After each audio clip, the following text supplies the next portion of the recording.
Culture et société. Jean-François Barry qui nous fait le plaisir d'être en studio. Bonjour Jean-François. Une fois de temps en temps, bonjour. Ben oui, pas trop souvent, mais de temps en temps. J'arrive de jouer au hockey. Il y a une petite ligue c'est pour ça l'odeur. J'ai pris ma douche, mais c'est vrai que je l'ai pris vite niaise. quand même parce qu'il fallait que je vienne te trouver. Mais non, je pense que je suis propre. Mais moi, j'aime beaucoup ça que tu sois en personne, surtout que le sujet dont on va parler, c'est un sujet qui va beaucoup toucher et les hommes et les femmes qui nous écoutent, parce que c'est le fait que les hommes sont encore trop souvent allergiques aux médecins. Mm-hmm. Puis je pense que c'est important d'avoir cette conversation-là dans le blanc des yeux. Ouais, Je comprends pas pourquoi les gars, en général, vous avez si peur du médecin. Je pense pas qu'on a peur du médecin. Non. Je pense que c'est une fausse croyance, ça. Puis on avait un peu déjà effleuré ce sujet-là ensemble. Puis là, il y avait eu un article, je pense, mardi dans le Journal de Québec. Fait que je me suis dit, tiens, pourquoi pas en parler? Parce que dans cet article-là, on donne différents points de pourquoi les hommes vont... C'est connu, là. C'est documenté que les hommes, on va moins chez le médecin. Je pense pas qu'on a peur du médecin. C'est que je pense que, puis je suis un homme, alors je vais parler pour les hommes, on est plus patient avec nos petits bobos. C'est vrai. C'est la nature humaine. Ah oui, des grippes d'hommes. Non, mais non, j'ai pas dit qu'on Quand était moins malade, souffrant. là, c'est On va être plus tolérant. Non, on va étirer plus longtemps avant d'y aller. Puis je pense que c'est juste la nature humaine. Tu sais, prends, mettons, là, quand j'allais au parc avec mes enfants, là. Ouais. Bon, moi, je laissais monter mes enfants au haut de l'araignée, là. En haut. Ma blonde, après 2 barras, faisait « vous allez tomber, vous allez vous faire mal. » Tu comprends? Chez nous, c'est l'inverse. C'est drôle, hein? Ouais. Richard est un papa gâteau, puis moi, je suis là, on casse-toi une jambe, tu vas juste apprendre quelque chose. J'ai jamais souhaité, évidemment, qui que ce soit qui se casse une jambe, mais moi, j'étais plus, voyons, aventure-toi, puis risque des choses. Mais je pense que la majorité des cas, c'est comme ça. C'est comme une espèce de coutume que les gars, en plus, on est fait fort. C'est quasiment à valoriser. Ça l'est moins, mais tu sais, il a mal dans le dos, puis il a tout cordé son bois pareil. Tu sais, c'est quasiment héroïque, tu comprends? Fait que je pense pas que... Puis la preuve, c'est que dans l'article, on disait que passé 65 ans, ça s'égalise. Les hommes, ils vont autant que les femmes. Parce qu'une fois qu'on a un bobo, un pépin, là, on va y aller chez le médecin. Mais c'est juste qu'on va pas y aller au moins. Vous allez retarder le moment. Ouais. Mais puis, moi, il y a un truc que je trouve qui est fondamental dans la relation que les hommes et les femmes ont avec leur corps, c'est que les femmes, en général, là, mettons vers 13, 14, 15 ans, on commence à avoir nos règles. Donc, assez rapidement dans notre vie, on est en contact avec notre corps. Je sais pas comment l'expliquer. Tu sais, je veux dire, vous avez les mêmes fonctions que nous, vous mangez. Non, mais on dirait que vous n'avez plus. Mais on a plus de raisons d'être en contact avec notre corps. Et quand on a, évidemment, pour celles d'entre nous qui choisissent d'avoir des enfants, ce qui n'est pas tout le monde, et pour celles qui choisissent de porter un enfant, ça veut dire qu'on est quand même, je peux te dire, moyennement en rapport avec notre corps, encore une fois. Puis après, il y a la ménopause. Fait qu'il y a comme 3 étapes dans notre vie où on est très en rapport avec notre corps. Et les gars, c'est différent. Oui. Mais ça... Puis écoute, c'était direct ça mon point. Moi, je pense que c'est là que ça se joue. Oui. C'est que vous avez...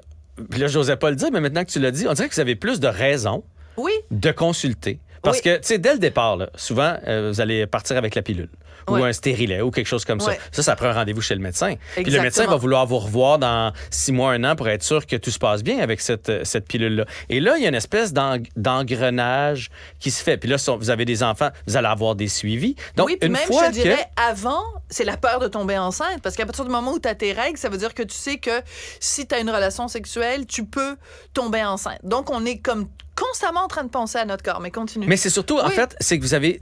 Une fois que tu y vas chez le médecin, puis là, elle te dit, on va prendre des prises de sang. Là, elle te rappelle pour tes prises de sang. Là, il te rappelle pour un rendez-vous. Tu sais, puis là, ça se met à tourner. Puis là, effectivement, si tu as des enfants, après ça, des fois, il y a des petites séquelles des enfants, que ce soit psychologique ou physique. Tu peux déchirer, mettons, des non, affaires comme ça. Il y a plein de choses qui peuvent arriver, ou des petites fuites, ou des choses comme ça. Ah, des fuites? Ben oui. Bon? Tu vois, moi, ma blonde a eu des problèmes de fer après la grossesse. Fait que là, déficience en fer. Oui, fait que là, bien évidemment, t'es un peu faible dans ce temps-là. Fait que là, t'es allé voir le médecin. Fait on dirait que ton dossier est ouvert. Oui. Tu comprends ce que je veux dire? c'est comme quand t'as pas un open bar, mais quand on a une facture ouverte, Oui, là, t'es au un bar. running bill. Un running bill, merci. C'est comme si c'était un running bill. Un running bill chez le médecin, alors que vous, vous arrivez, vous payez votre consommation, puis vous en allez. Dans la vingtaine, il n'y a pas tant de choses. Ouais. Puis même ce qui arrive, puis c'était dit dans l'article, c'est qu'à un moment donné, même des fois, ton dossier, tu rappelles ton médecin, puis ils font, ça fait trop d'années que tu n'es pas venu. Ouais. T'es tombé comme aux oubliettes, puis il faut que tu recommences.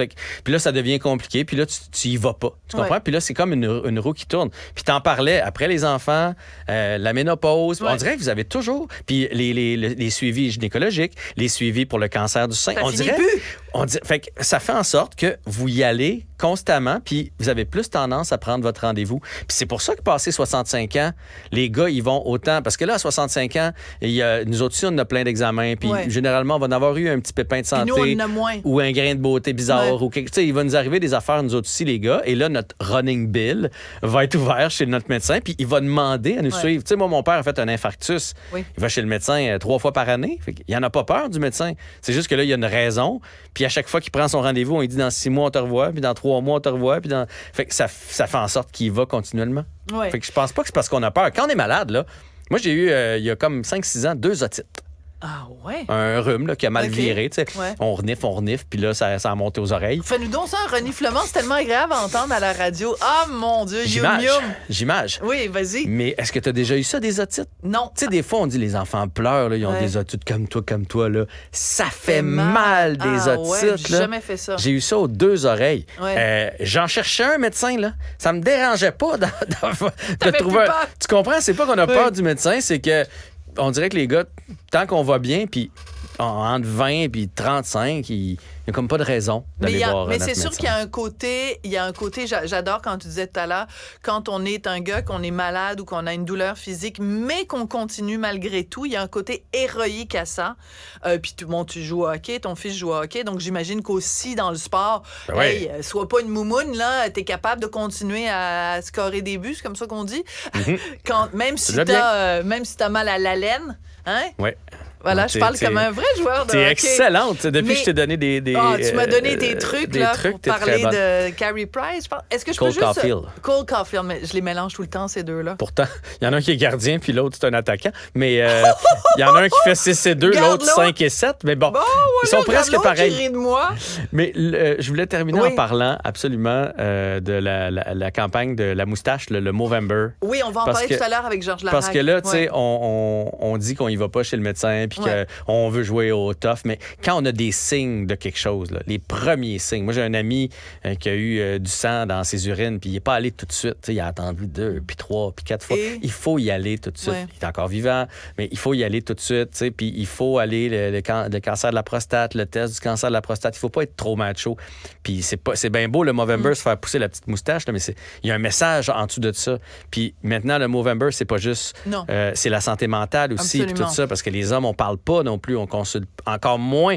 Ça, s'il y a peut-être une réticence au niveau du psychologue, ça, pour les hommes, c'est difficile d'aller là. Ils vont moins voir le médecin, moins voir les dentistes. Ça m'a surpris. Mais c'est sûr que les psys, encore moins. Puis là, tu racontais tout à l'heure l'histoire d'un ami à toi qui a eu du sang dans son urine. Ben moi, j'ai un ami qui est décédé l'année dernière. Et il avait mal. Sa blonde lui disait, va voir le médecin. Il n'est pas allé voir le médecin. Et à un moment donné, c'est juste écroulé sur le plancher de cuisine. Et là, ils l'ont amené à l'hôpital. Puis à l'hôpital, ils ont découvert que ça faisait des mois et des mois qu'il y avait un cancer de la moelle épinière. Puis il est mort 2 semaines plus tard.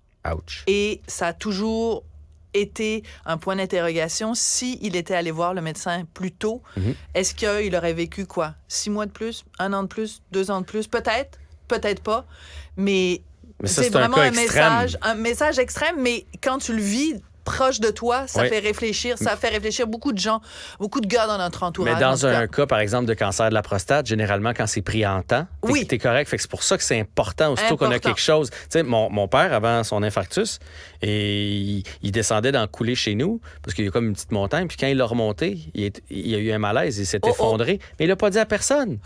Il l'a pas dit à personne. T'es pas sérieux? Fait que, ça, c'est pas correct. Là, hey, Monsieur Barry, je vais vous chicaner, là. Non, mais là maintenant, il n'y a plus le choix. Mais tu comprends, quand on a quelque chose puis qu'on sent que ça va pas bien, même si on a un gars fort, il faut aller consulter. Il faut aller consulter. Voilà. Puis quand les femmes ou votre entourage, vos enfants, vous disent d'aller voir le médecin, c'est pas parce qu'on est des germaines, c'est parce qu'on vous aime. Merci beaucoup, Jean-François.